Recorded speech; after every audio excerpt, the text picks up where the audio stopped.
Ladies and gentlemen, I want to take just a moment here and introduce you guys to the Jaggernaut podcast. I am one of your hosts, part of the Brothers Grimm. I'm Michael Franklin. Introduce yourself. Yeah, that's me. Duval. So I'll put it Oh, out. All right. So on tonight's podcast, we got some stuff going on for you.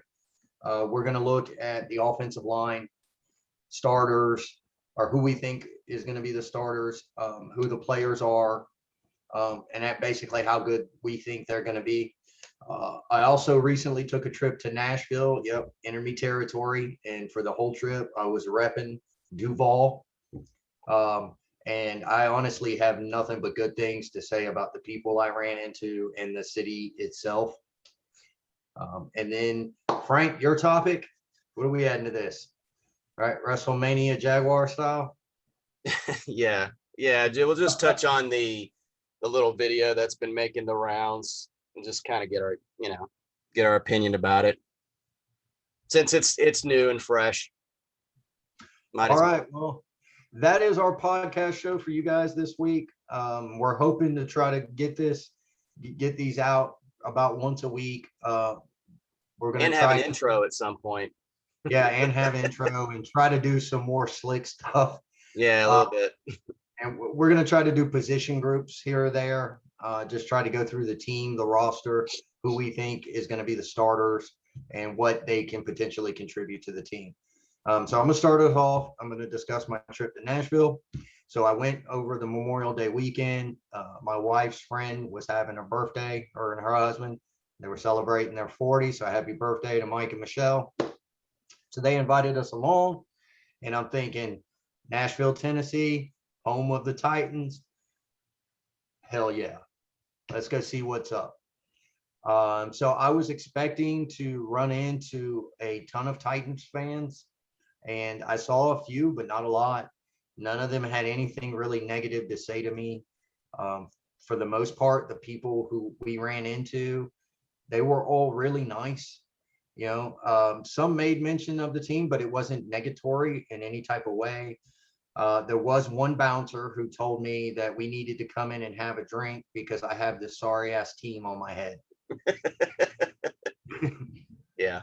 That is the worst I got. Yeah. And it was funny because we were sitting outside of this bar, having a smoke, and I actually had a couple come up to us.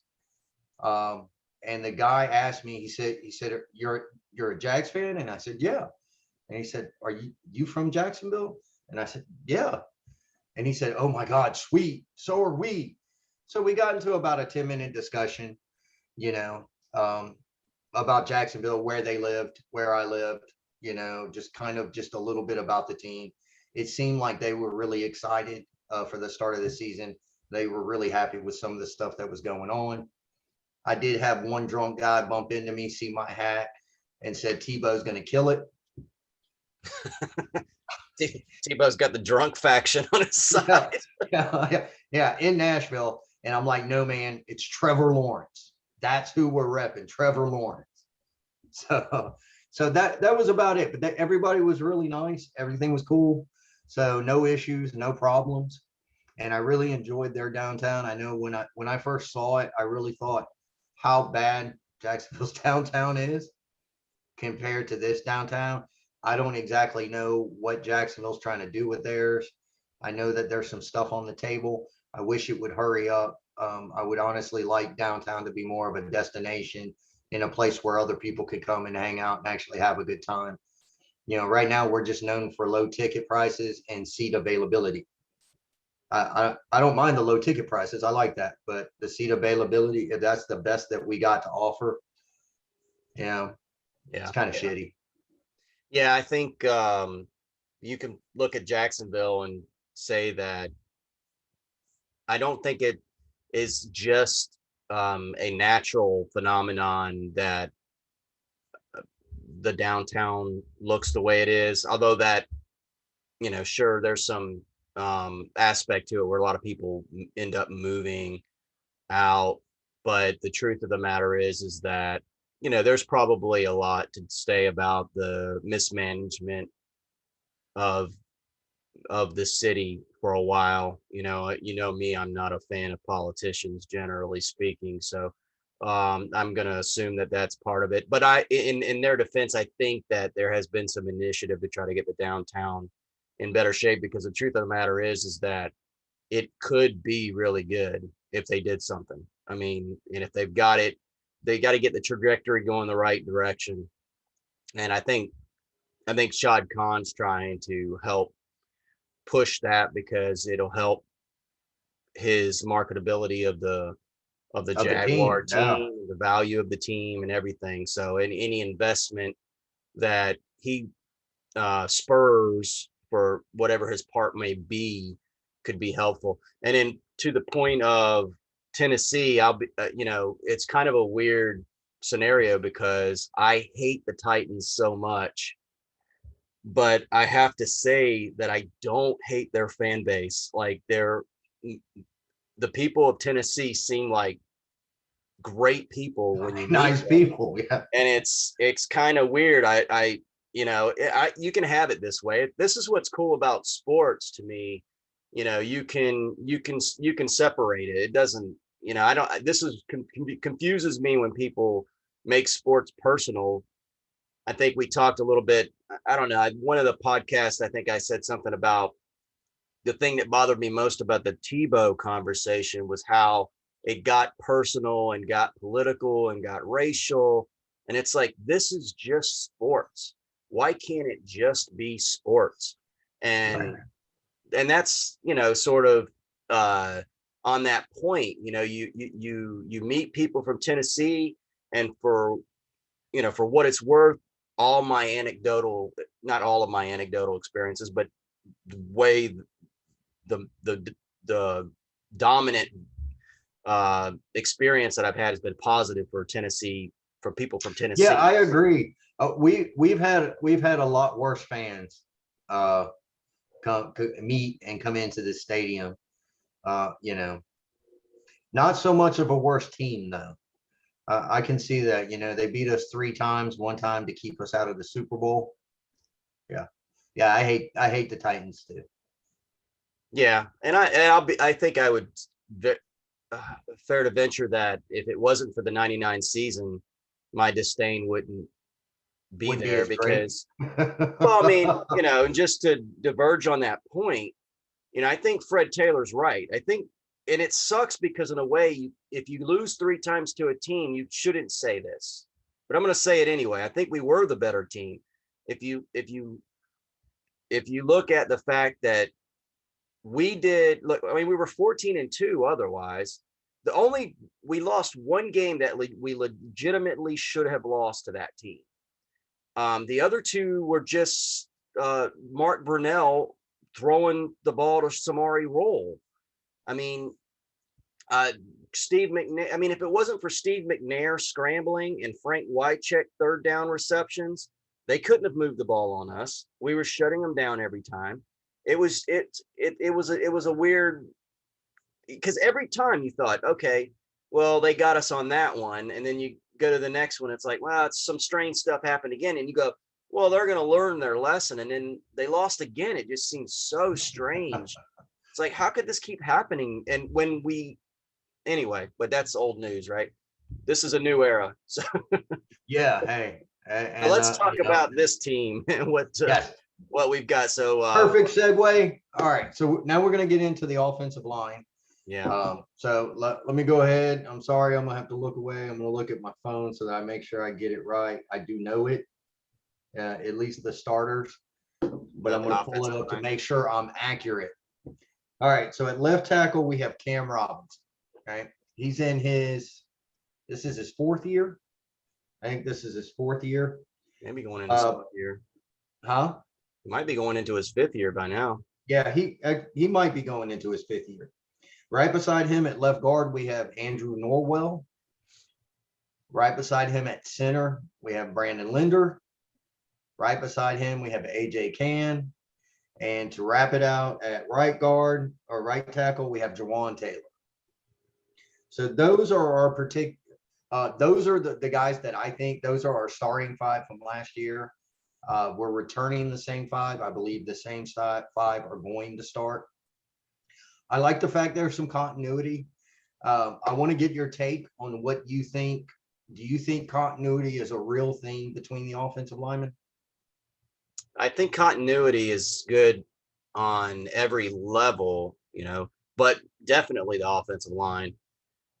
I do think, though, you cannot just you can't just go, well, because they're together longer, that means they will be better this year than they were last year, because this year is further along together than they were last year. It doesn't seem to work that way. I I don't know what the issue is. I know continuity is a big deal with the offensive line, especially because of the way that you just have one breakdown and all of a sudden I mean, you think about how much investment the not just money, but the heart and soul of the franchise basically is at this point. The future hope of the franchise is invested in Trevor Lawrence, and the idea that, one bonehead play, which they seem to make their share of, and you could lose Trevor Lawrence for the season, off of something like that. So continuity in regards to being on the same page as far as the scheme. So it makes you wonder, in that respect, can you get by with less talented people as long as if they're on the same page? I think you can get by a little bit better, like a hair better with offensive linemen, but I still wonder if this is just a group that lacks some talent in key spots. In other words, if you see the same people making the bonehead plays, well, that's a problem. So if 4 out of the 5 guys keep their assignments, and every 5th play it's the same guy, for some reason doesn't know he's to shade this direction or that, or pick up this, because if he's always the one making that wrong decision, or getting faked by something on the line when nobody else did, then that's, to me, a weak link. So, I mean, think about it in terms of the chain. What do they say about that? So the idea that, link, right? And it, all right, I don't know. I mean, we talked about this. I'm going to finish reading this. And then I got one thing to add to that, and then I want to get your take on it real fast. Okay, so we have backup guard Tyler Shatley. So he's our backup. We have a backup left guard, Ben Birch, right? And then we have a guard who they don't classify left or right, and Will Richardson Jr. He was fairly highly touted coming out, and I don't think he's done anything for us. And then we have another guard / center, Casey McDermott. So that rounds out our offensive line crew at the moment. We also got Walker Little from this year's draft. Okay, so my question to you is this. I was reading about the offensive line, doing some research for this podcast today. How long would you say it takes an average NFL player to return to good, solid play from an ACL? I think it varies per position. I would say that it takes a full year and a half, maybe. So I would say 12 to 18 months. Okay, and I typically agree with that. I think it takes about 2 years. The full 100%. So they for the player to get back and trust his knee, make the same sharp cuts that he used to make, have reliance on himself enough to go out there and be the bull that he was. What if I told you that this year starts Cam Robinson's full 2 years since his ACL? Does that make it? Yeah, because he didn't play very well last year. Right. So I'm wondering if maybe, because he played pretty well in his rookie year. Then he got the ACL tear, and then he played last year. So now he's coming out. He's now 2 years removed. from his ACL, you know, and could he improve? It's sad to say, can he improve back to what we got as a rookie? Because his rookie year was his best year. You know, now he's a veteran. You know, he's packed on as much muscle. He's as big as he's ever going to get. He's not growing anymore. So is it possible that we see Cam Robinson either play better than he did as a rookie, or at least play up to that potential and not be such a, I don't know, I don't want to call him a turnstile. Yeah, he wasn't but, that, but he had but his not moment. play. Yeah. Like, do you think maybe that might have led to something? Do you think that may have caused an issue? I'll tell you what bothers me since we're on Cam Robinson, and I don't know that this is an issue for him, but I think it is. If I'm a left tackle, and let's say Walker Little, I would be finding out what Tony Baselli's phone number is and reaching out to him for any sort of technique advice, any sort of advice at playing left tackle as you could possibly get. I mean, the idea that we have within the organization a guy that possibly is one of the greatest left tackles to ever play the game. So much so that even though he had a shortened career, he's being considered for the Hall of Fame. Munoz and people like him. I actually think he should be in the Hall of Fame, to be honest. No, I mean, talent wise, there's no question. It's just, the short career is the only. Right. But the point was, I've heard Baselli say this a couple times. I don't know who I'm pinning this on necessarily, but I don't think he gets phone calls from our guys. I don't think Luke Jokel called him up and said, hey, you were the greatest here and maybe one of the greatest ever. You mind giving me some pointers or two? And it just seems strange to me that if you take your craft serious, I get you don't want to reach across, and call Drew Brees maybe if you're Gardner Minshew, or I don't know how that works, but that bothered me when I've heard Baselli say that a couple times where he'd be more than willing to help, so that's an issue for me. And I don't know that Cam's ever picked up the phone. I'm not saying he didn't. I don't know. I'm not trying to pin it on him, and I don't know if it's a pride scenario or anything like that, but I'm just thinking that technique, and I guess what I'm getting at is, first thing that started me thinking about this is what I've heard people, because I've heard Jeff Lageman, who played defensive end, so he's going against left tackles, so he understands the technique. Tony Baselli, who was a left tackle, and from what I understand, he still has technique issues. So now, does an injury cause you to not develop? I mean, are you focused somewhere else now? Because I don't know. That's just it. Like, when I was looking at it today, I'm like, wait, this would be his second year fully removed. So now, like, when I go back and I think about the games that I see and the players that I have seen, to me, it usually takes right about 2 years for them to honestly 100% trust themselves. Trust that knee, trust that arm, trust that shoulder, to where they're going out there and they're not worrying about, is my knee going to hold up? They're worrying about doing their job. I would love to see a resurgent from him.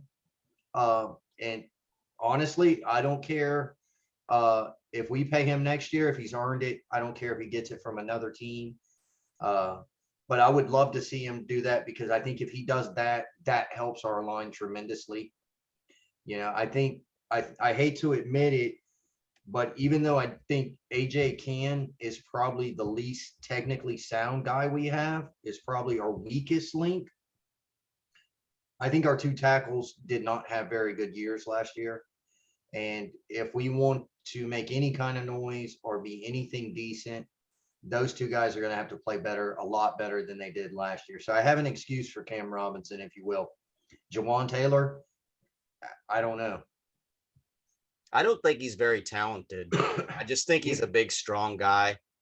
And I think he's just So you lacking think, oh, so you're saying footwork, maybe. he's that Florida curse, right? He just beats people up with with the fact that Florida goes out and gets all these bigger, stronger, faster guys. So they're able to compete in the SEC. But then when they get into the NFL, they're poorly coached and don't really know their fundamentals or technique, AKA Tavian Bryant. I don't know. You never want to just not draft somebody because they come from a certain school. I will say this. It's interesting that Jawan Taylor and Cam Robinson tended to have had their better years when they were rookies. I don't know what that is odd, right? I wonder if that happens a lot. And if so, what happens? Like, why does that go away?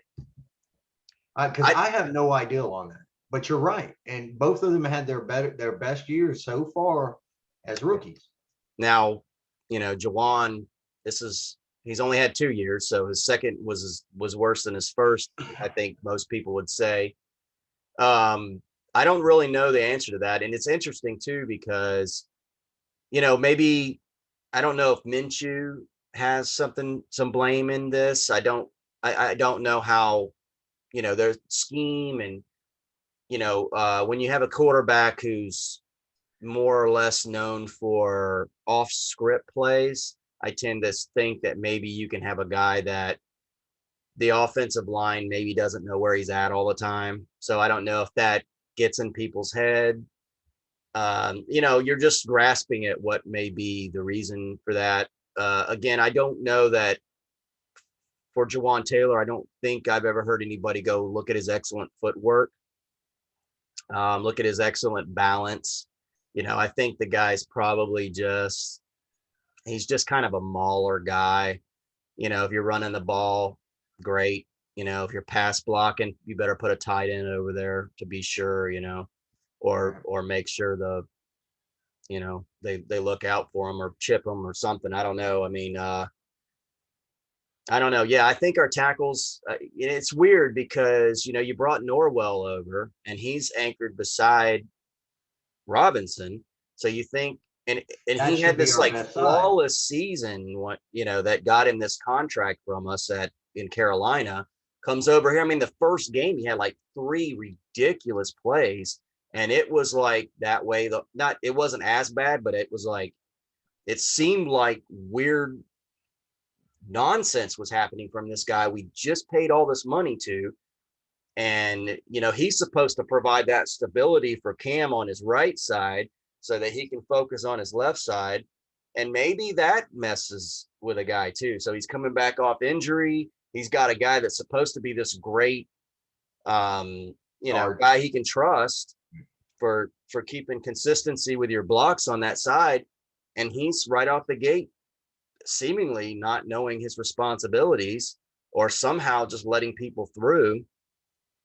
So, I could see it snowballing where all of a sudden nobody, and here's the problem I have.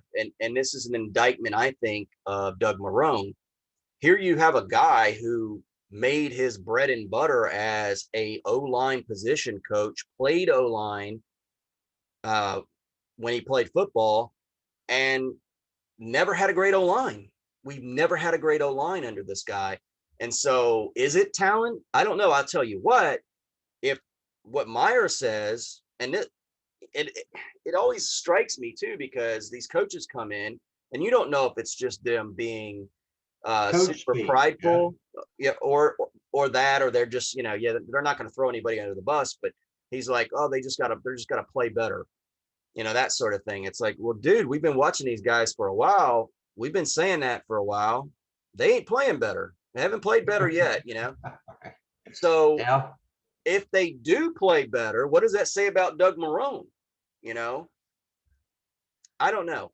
It's an interesting, I mean, I know Brandon Linder seems to be the only guy that plays consistently well.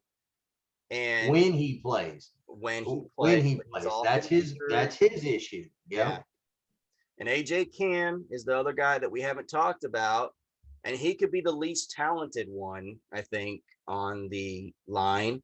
He almost lost his job to Will Richardson last year. And, so it makes me wonder, I don't know. Do you play Walker Little if he comes in? I mean, you don't want to bench Cam. You're No, not going to bench Cam at no. all. Would you put him at No, right? I think unless unless Cam Robinson comes out here and just completely lays an egg, like it's just so horrible, you gotta pull him. I don't think you pull him. I think he's safe. I think Walker Little is brought in because he has a pedigree to be a really good left tackle. And you let him, almost like teams do with quarterbacks, you're going to let him sit behind Cam Robinson this year. You're going to let him come back from his ACL, which is now 2 years removed. But you're going to let him work back into football shape. And then next year, once you say goodbye to Cam Robinson, you're going to say hello, Walker Little. And this is a good situation where I think at left tackle, for once in our Jaguar existence, the cupboard is not bare at that specific position.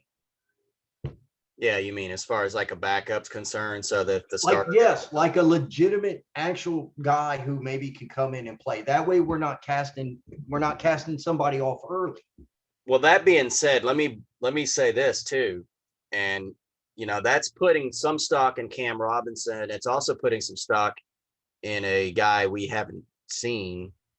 We think he could have some talent, but because the truth is that we've had left tackles, we've drafted left tackles, and they all have stunk pretty much since Baselli. I mean, I think in like Mike Pearson, Khalif Barnes, Luke Jokel. I mean, it's not from lack of trying.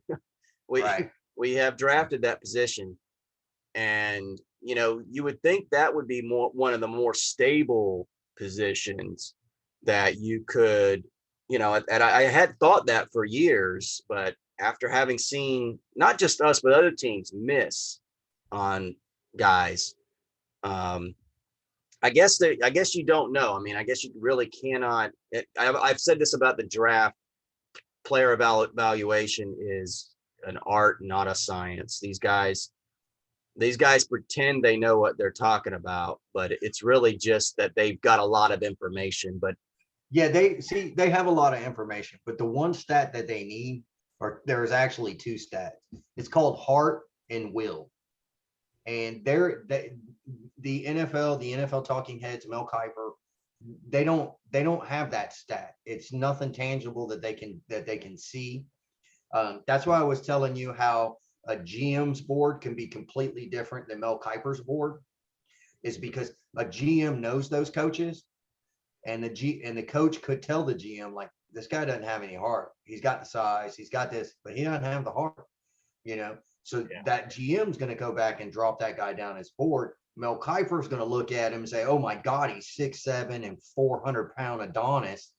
He's number one, So, and I think really that has a lot to do with it. I would love to see some kind of formula algorithm to put heart and will out there, and then maybe you might actually be able to pick decent players, So, and I'm not sure. I don't know, because if I did, I'd be a GM.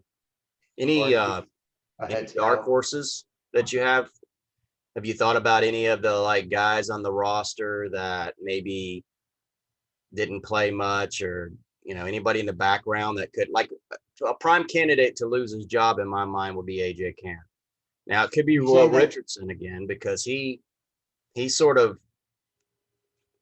came up and looked like he was going to be the one to win that job, and for some reason all of a sudden he faltered at the end and they started AJ Cam. I think those five are our starting five. They'll be our starting five day one, barring injury. I am okay with the fact that we do got Richardson as our backup. We got Brett Bartz. He came in with some weird smoothie shit or something. He Yeah, was I like the was trying to smoothie guy, remember what his deal was. and they were talking him up. And Yeah. I didn't once the actual pads went on, I ain't hearing nothing about it. So Yeah. I don't know how good he is. I don't remember seeing him play in a lot of games or make plays for us or stop people from making plays against us. Yeah. So I don't know a whole lot about him. I do like Tyler Shatley. I think he is a good utility backup. So I'm happy we brought him back. I'm happy he got some cash for that. And then again, we got Walker Little. I don't know much about this McDowell dude. So Yeah. as far as Ben Barch looks the part. He's got the size and the seemingly athleticism that you'd like to see at the position. But if he doesn't make it, I probably suspect it has something to do with toughness or heart, like you were talking about, because this is a guy who played, and I don't know. I mean, small school guys make it all the time, but I think I'm looking at him now. He played at St. John's, Minnesota, or something, and that was one of the things too. He was one of these. They're always trying to get these small school gems yeah, during the draft. There's always some draft story that they try to hype up. He's a small school guy who likes some funky smoothie or something. Yeah, now that you say that, I remember it was some gross smoothie that he would make, so he better put some well, guess what? steroids. Your smoothie hasn't helped you. He needs some testosterone in that steroid. I don't know. I mean, maybe, he could surprise. Because he's a he guy could, that's sitting and seasoning, maybe. But then he would be taking Norwell's spot, which wouldn't be so bad because then you can get rid of Norwell next year, save you some cap money, probably not a ton, but still save you some, or move Norwell to your backup if you want to, if you have that money, okay. If you need the money, ship him out of here. Maybe you get a draft pick in exchange. Yeah. But yeah, I don't see anybody winning any jobs here. I just think somebody's got to take AJ Cann's job, and it'd be interesting if that does not happen. And the reason why I say that is we've been looking for that to happen now for what, 3 years? Yeah, for a few years now, and we got a new regime.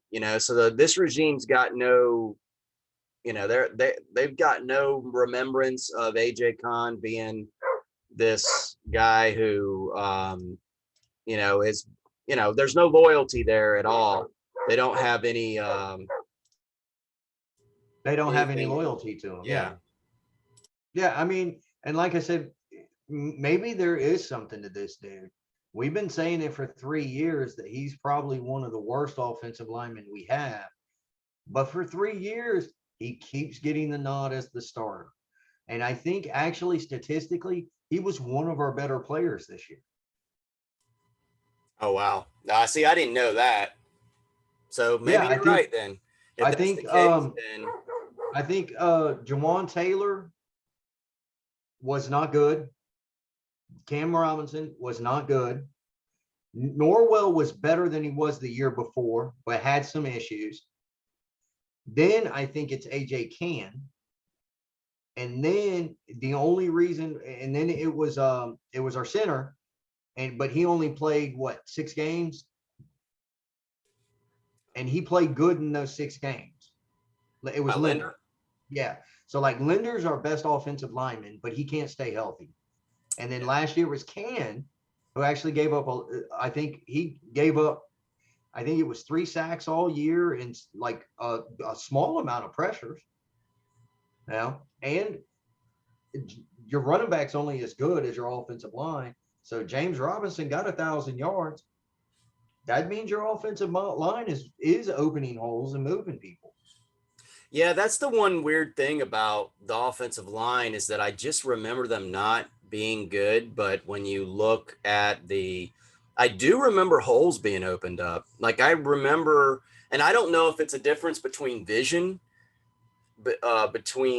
from Robinson to Fournette, but I do feel like last year I saw a lot more holes for Robinson, and to his credit, it wasn't Now there were things that he made happen for sure. But I don't remember Robinson. I don't remember seeing holes and Robinson not going through them. I kind of remember that with Fournette a little bit. I think for vision, if I had to weigh the two running backs for vision, it's Robinson by a lot. Yeah. At least just from what I've seen from a And year. I was a fan of Fournette. You know, I thought he had what you wanted in a running back, but I think he just lacked vision. He just didn't quite.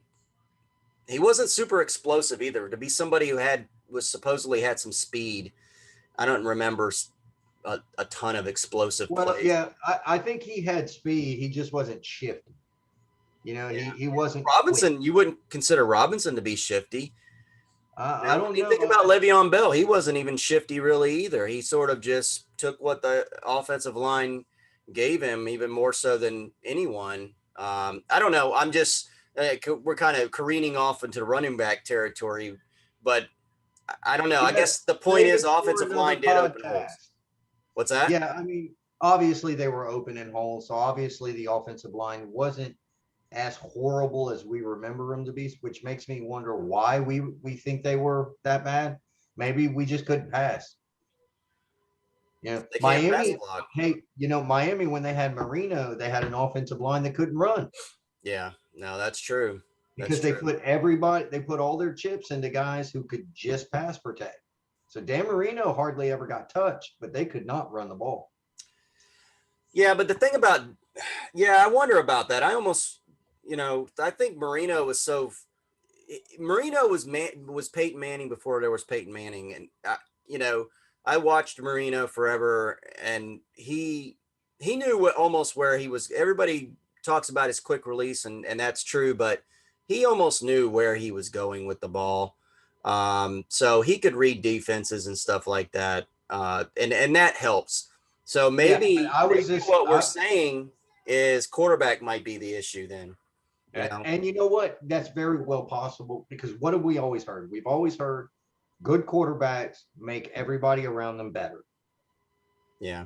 As much as I like Minshew, I mean, and I do think, I think he did get a raw deal to a certain extent here, because I don't think the offensive coordinators that we had were very helpful.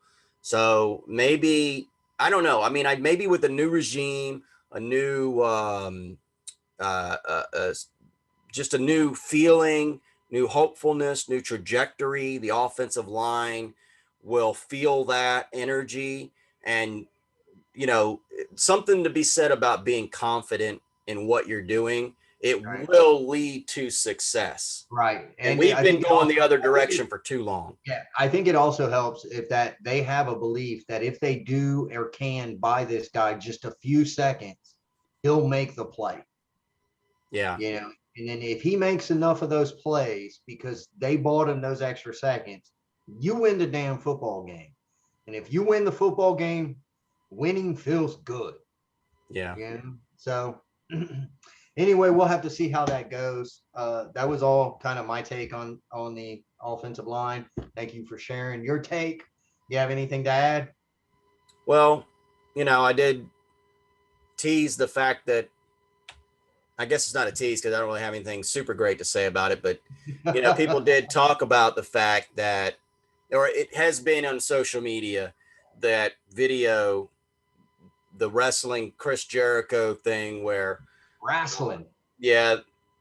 Where they busted into Urban Meyer's office and him and Charlie Strong are sitting there, and in typical cheesy, corny wrestling fashion, Charlie Strong's giving Chris Jericho, I think it was, footballs and throwing footballs at his head.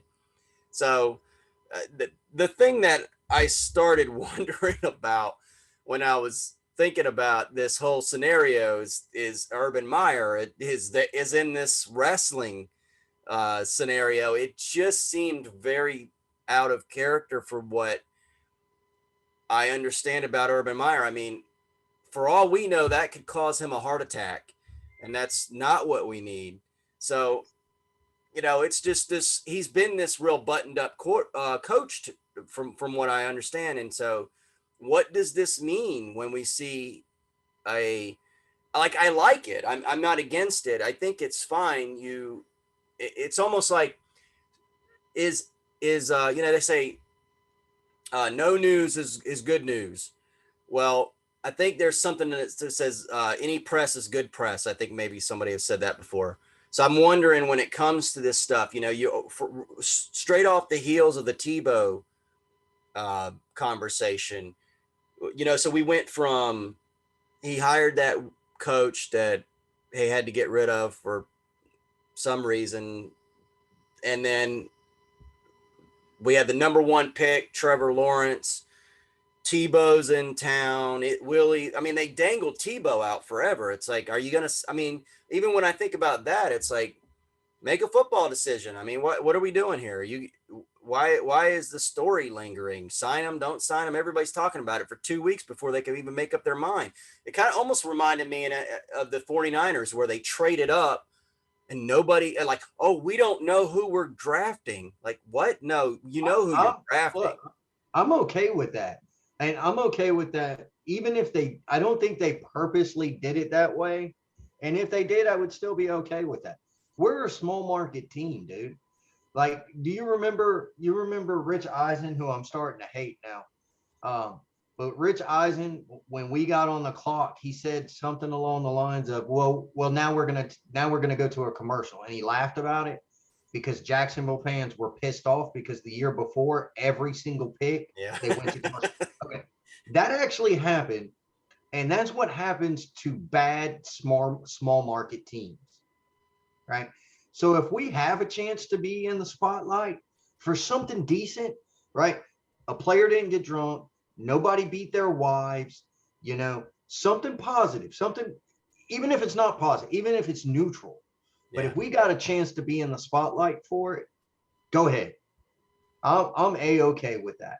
And I don't, like I said, I don't think they dangled Tebow out there. I think they wanted to really kind of take their time with the decision. Does it help? Sure. I mean, it helps, he's selling stuff on the fan shop. It gave us 2 more weeks of media attention. Hell, I told you today, I read that article where somebody was talking about, they had talked to other people that Tebow had played for and with. And they were saying the biggest problem with Tebow is the fact that he brings all this media circus with him, but he doesn't do anything to get rid of it. Well, what the hell is he supposed to do? Like he wants to play. I don't care why. He wants to play. The coach made the decision. It's the coach's team. And he made out a statement saying, hey, thank you for this opportunity. And he hadn't said shit yet, hadn't said anything else. And he's still every day in the media. Go Jags, go Jags, go Jags. I mean, I'm okay with that. I'm with you too. I'm with you too. And if Urban hey, you've come around. You've come around to my way of thinking, man. Yeah, I mean, and throw that out there. So then you have this All Elite Wrestling, right? Which is owned by Tony Khan, which is Shad Khan's son. It's in the same building or the adjacent building to the stadium where Urban Meyer's, and you do this like little thing to incorporate that. I'm cool with it. And I like the fact that it shows Urban Meyer having a bit of a personality and having a bit of fun. Yeah. No, I think that's true. That's a good take. I like that. And here's the other thing I was thinking about too. It's actually good for the wrestling business there, because I can imagine this, and I've seen it online, but I can imagine that it on ESPN and NFL Network, one of the shows at least, if not a number of shows, has shown that clip and talked about it. I didn't watch Good Morning Football, but I got to imagine that was on Good Morning Football this morning. Or if it wasn't, it probably will be. I mean, I think that is a great, it's a brilliant marketing move, because what you're doing, I bet there's a lot of football fans that didn't even know about All Elite Wrestling. And now they're seeing clips of it. They're like, what in the world? There's wrestling in Jacksonville, And hey, it's good for Florida too. I mean, we had the UFC here recently. We look like civilization. Yeah, and that's what I'm saying. I think it's positive publicity. I don't have an issue with it. I wouldn't have an issue if Miles Jack ran out and DDT'd somebody. All I care about is Miles, don't get hurt. Make sure you're ready to go in 8 weeks when we start training camp. But yeah, go on out, put on your tights and go clothesline somebody, or walk out there and have somebody's back or something and act like a, what do they call it, like a hype man or heel or something like that. You know, Yeah, I'm okay with few of all them of that ever because had that desire, the way I look at it is that's all positive for us. That is all positive up for us because we suck and we're small market. We get shit on constantly. Yeah. And for most of it, they're right because we suck. It's not small market, it's more we suck. Well, guess what? The fans hate it and we can't do anything about it because we're not coaching the team. We're not hiring the players and we don't own it. So the fact that we're actually having some good positive stuff, I'm for it. Keep it rolling. Keep it rolling. Have a Jaguar fishing contest. Yeah. I mean, I'm fine with it. Put it out there. Do Getting whatever back all that. We're getting back all that publicity they stole from us when they go to commercial every time. When they go to commercials on us. Yeah. It's like, we're going to steal that stuff. There's nothing you can do. You're going to have to cover us now. Yeah. Yeah. Watch what happens when you take it. Tebow. Yeah. Come here, Tebow. Boom. There's something to be said for that, man. I mean, that's good business and that's good marketing. And and it's fine as long as we back it up. Yeah. If we back it up, it's just going to turn on us and it's just going to say, well, look what they tried to do. It was a dumb publicity stunt. Sure. All right. Well, that may be true. Right. But still, I think that's what I like about it. I think you got to try, Casey Jones, that bitch. Yeah. Yeah. So that's the next step. Let's get, and you know what? Business is business, right? And winning is business. So if they're serious about that aspect of the business, yeah, maybe they're serious about the other side. I mean, it's always been this weird, and I think this dovetails nicely on this because one of the things I think that we have struggled is I've always thought the Jaguars brass and decision makers always had this air of confidence and almost snooty, stuck up mentality, like that I'd never understood. It's like we've had like 2 good seasons in like the past 2 decades, and they act and there's different regimes, and they act like, and part of it is that they don't make changes. It's like, how long do we keep Gus Bradley? How long do we keep Dick Caldwell? My gosh, that guy should have been gone a long time ago. And we keep going, oh, it's next year. It was always on some other reason. Whereas I think the point is that they have this air of business, like, oh,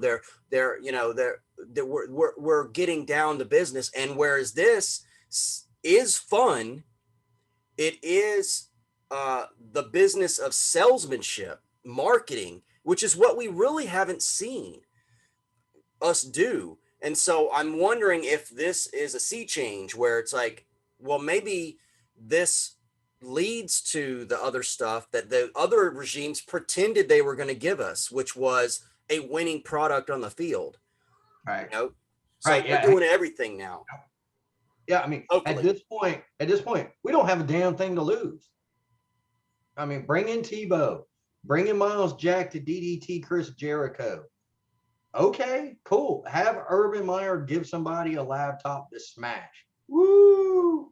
If it gets people talking about us, it gets people buying our merchandise, and it gets people excited, whether it's wrestling fans for football fans for wrestling, or just anybody else out there who's like, well, what the hell is Jacksonville? If that happens, and that's what I'm saying. To me, the way I look at all of it is it's all positive at this point. Yeah. Well, I'll tell you what, I was never a giant Urban Meyer fan. I hated when we signed the guy, but even it's starting to turn me around. I mean, obviously it was inevitable. I'm never going to root against the Jaguars, but even now it's like the energy just keeps building on the team. And you can't deny that Urban's part of that, a big part of it. And so, hey, I didn't think about that part of it, you know. I'm thinking X's and O's. I didn't trust the guy being around, you know, but I didn't know that all this was going to be coming along with Urban. And I don't care even that negative coach hire issue. I don't care about that. That's completely irrelevant. Let's, you know, I like everything that's going on because of everything you talked about, the fact that this is something that is it's good. It even if it's neutral, positive, it's Jaguar. Right. And it's good business. It's good business for us. Yep. All righty, man. I think that pretty much wraps that up in a bow. Yeah, I think we handled our topics that we wanted to get to. Thank you guys for listening to us. I actually think we both believe, or we both enjoy this. I don't know, we've never discussed it since we started this. So I think we may have to, yeah, we may have to sit down over some beers and discuss it, see if we actually like this. But I think we both very much enjoy it. I will tell you, Frank, I don't know if you noticed, we got our first comment. Oh, we did? Yep, there is somebody who has commented on, and it was positive. Right? I'll take it. I'll take it all day long. Right? Everybody's got to start somewhere. Thank you for commenting. If you have comments, please leave them below. We do read them. We do check them. If there's something you want us to talk about or some kind of topic that we can get into, yeah, that'd be good information to know. Yeah, I mean, we'll try to do our research and try to dig it up and try to get into the topic. Other than that, please hit subscribe. I always, when people tell me that on YouTube videos, I'm like, yeah, whatever. I'm like, hit the subscribe just so you know when we put out new content. You know what? I've subscribed to a ton of people, man. I'm all over YouTube. I'm not. My YouTube presence is this. This is my presence right here, really. Every now and again, I'll look at this or look at that or look for music, but that's about it. No, it's good to subscribe because then when you know, it's in your feed. Content, yeah, it comes in your feed. It's when new content comes out. So yeah, go ahead and hit the subscribe. Plus, and here's the thing too, we do one a week, so it's not like you're going to get a ton from us. You know, it'll just be the one every week, at least at this point. So worried about spam, that ain't going to happen from us. So that's true. All right, brother. I'm going to wrap this up with a big Duval. You ready? Yep. Duval. Oh, there's like a delay. We'll get it. That was me. I think I left out some U's. All right. Well, we'll have to work on that too, as well as an intro. Yeah, we got to work on that. All right. Bye, guys. See you guys.